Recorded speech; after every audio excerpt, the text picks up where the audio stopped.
We begin in Gaza, where people are still waiting for desperately needed food and medical deliveries as international pressure on Israel grows.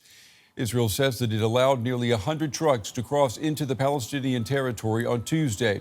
But the UN says none of those supplies has been handed out. Relief agencies say the amount of aid allowed to enter Gaza still falls far short of addressing the dire humanitarian situation there. While the crisis worsens, Israel is pressing ahead with its renewed ground offensive. I spoke with Renaud Menard. He's a nursing activity manager with Doctors Without Borders. He's in al-Mawasi in Gaza. I asked him for more on the situation there on the ground. The situation on the ground is very, very catastrophic in terms of there is very, very little supplies, not just in terms of food, but medical supplies and other supplies. We have a lack of everything. People are struggling to get food. It's very expensive. Like you image shows, it's totally like this. We saw this this morning with one of my colleagues. There's conflict to get food, to get water. There is no fuel anymore, so to bring food and water around, it's very complicated. Most of the NGOs are running out of the most of equipment and food. For WCK, for example, World Central Kitchen, there is no more. So people are suffering. I want to ask you, I'm sure are aware the UN's humanitarian chief, Tom Fletcher, said yesterday that 14,000 babies could die in 48 hours if aid does not reach them. Do you agree? Do you share this assessment? I won't comment this. I don't know where it's coming from. What we see, it's baby are suffering. It's totally true. Some have died already and will die if we don't do anything. But those numbers I can't confirm or infirm. No, I don't know. What I see every day, we have in all clinics, 3 of them, and we are supporting North Hospital. We see an increasing of malnourished kids and women, like pregnant women. It's huge numbers. Are there feeding and nursing centers still operational? I will speak just for MSF. Yes, we manage, but if nothing entering, of course, we will have a lack of equipment or nutrition food. And it's almost 10 weeks since something entered. So it's unacceptable. It's a punishment for all the population and 1 million kids here. So they are not responsible of this war at all. Well, Mr. Menard, what do you tell these mothers who are coming in with malnourished children, possibly about to die? What do you say to these mothers? You have to give food. We try to give complement nutrition food, but it won't be enough. So try to get food that's enough proteins. You don't find. There is no meat, there is no fish, or it's very, very, very expensive. You can't afford it. People are black. They don't have enough money. So they are running around because they are chasing from one place to another place. So they have no money anymore. So when you go to the market for the small remaining ones, there's almost nothing or very, very little, and the prices are unaffordable. That's not possible to get proteins for the kids, for example. So we can't say anything to them. They can't afford it. I know that you are in al-Mawasi, one of Israel's declared safe zones. Is it safe where you are now? I mean, are you able to do your job without fear of risk to you? No, we take a risk every time we go out. There is no safe place in Gaza. It's a nightmare for everybody, and even for us to go out.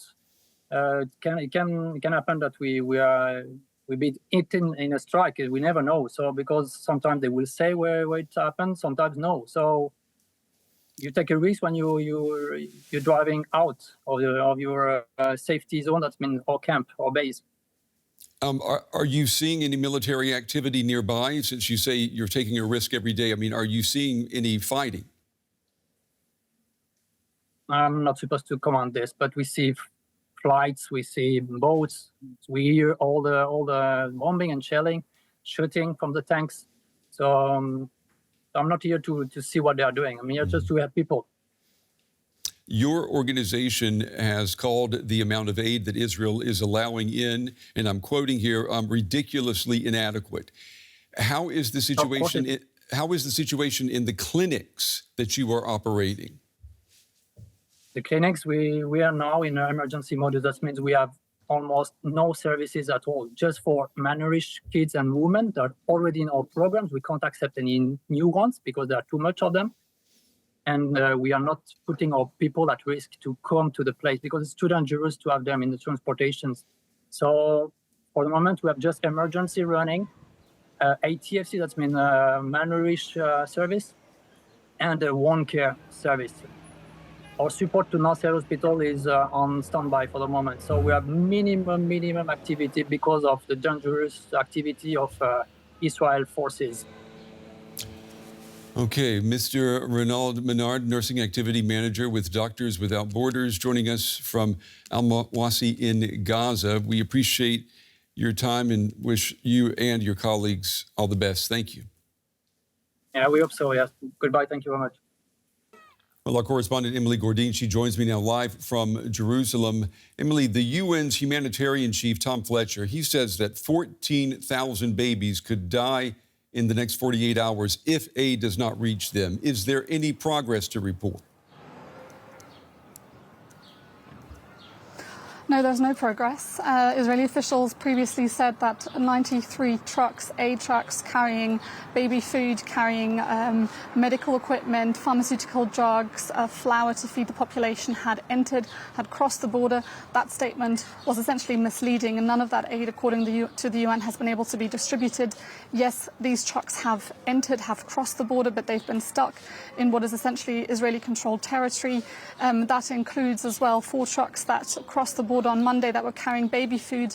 None of that has actually reached the population, despite reports of thousands of babies being malnourished, and despite reports that Gaza faces starvation. And I think what it comes down to, really, what the crux is here, is that the mechanism through which aid is meant to be delivered, with Israel and the US backing a different mechanism that is facilitated through private companies. But this mechanism is not operational yet. The UN organizations have been asked to step in, but it certainly seems right now that Israel is not fully committed in letting them essentially do their jobs. And Emily, we understand that Israeli protesters have gathered near the southern border with Gaza. But who exactly are these people and what do they stand for? Yes, these are 2 far-right organizations in Israel. One of them is called Tzav 9, the other one is called Israeli Reservists, a Generation of Victory. And as we speak, they're trying to block aid from entering Gaza by obstructing the roads that lead to Kerem Shalom crossing in southern Gaza. And they essentially want to prevent aid from getting in, and they believe that ultimately the whole Gazan population is there's no difference between civilians and Hamas, and they believe that as long as Hamas holds Israeli hostages, aid should not be given to the Gazan population. And I mean, Tzav 9, for example, was previously sanctioned by the Biden administration. Those sanctions were lifted under Trump. And these organizations also enjoy some representation in this current Israeli government by the likes of National Security Minister Itamar Ben-Gvir. The Heritage Minister, another party colleague of his, has also said previously that, and I'm quoting here, bomb the food shelters, bomb the food stores in Gaza. He has advocated full starvation as a military strategy here. That being said, police is present at Kerem Shalom crossing. They have said that they have so far arrested 2 activists from these 2 groups, from these 2 far-right groups. And we also know that the left-wing Arab-Israeli organization Standing Together has also announced that it will be protesting at Kerem Shalom as well, to facilitate the safe passage of these aid trucks to Gaza. DW's Emily Gordine in Jerusalem with the latest. Emily, thank you.